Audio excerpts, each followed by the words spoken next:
رمضان چچا کی بیٹی کی شادی قریب تھی۔ رمضان چچا نے بیٹی کی شادی کے لیے بگڑے میں رقم اکٹھی کی تھی تاکہ بیٹی کی شادی دھوم دھام سے ہو سکے۔ جب بگڑا کھولنے کا وقت آیا تو رمضان چچا بہت خوش تھا کہ آج اس کی محنت کا ثمر اسے مل جائے گا۔ اس کے چہرے پر چمک دمک تھی۔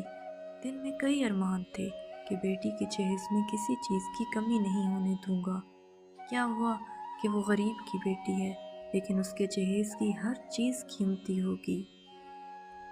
میری خواہش ہے کہ میں اسے سونے کی بالیاں دوں۔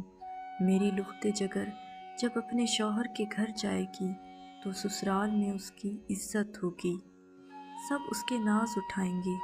آخرکار وہ وقت آیا جب پچھلے 12 سال کی محنت کھولنے کا وقت آیا۔ چاچا رمضان نے بسم اللہ کہہ کر بگڑے پر ضرب لگائی، لیکن بگڑا نہیں ٹوٹا۔ چاچا نے دوسری ضرب لگائی تو بگڑے ٹوٹی ہوئی کرچیاں ادھر ادھر بکھر گئیں، لیکن یہ دیکھ کر چاچا رمضان کے پیروں تلے زمین نکل گئی جب دیکھا کہ بگڑے کے اندر ایک کیڑا ہے جو پیسوں کو کھا رہا ہے۔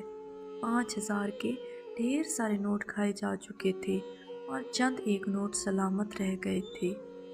چاچا رمضان پیسوں کو اٹھا کر روتا ہوا باہر آیا، سب کو نوٹ دکھا رہا تھا اور کہتا تھا، لوگوں دیکھو میرے ساتھ کیا مصیبت بن گئی ہے، میں اب اپنی بیٹی کا گھر کیسے بساؤں گا۔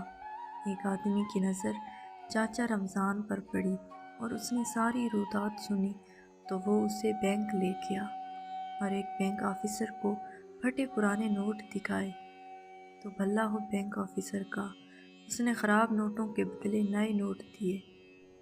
اس طرح چاچا رمضان کی جان میں جان آئی اور اس نے اللہ کا شکر ادا کیا۔ اللہ نے وعدہ کیا ہے کہ ہر مشکل کے ساتھ آسانی ہے، بس مشکلات میں صبر کا دامن ہاتھ سے نہیں چھوڑنا چاہیے۔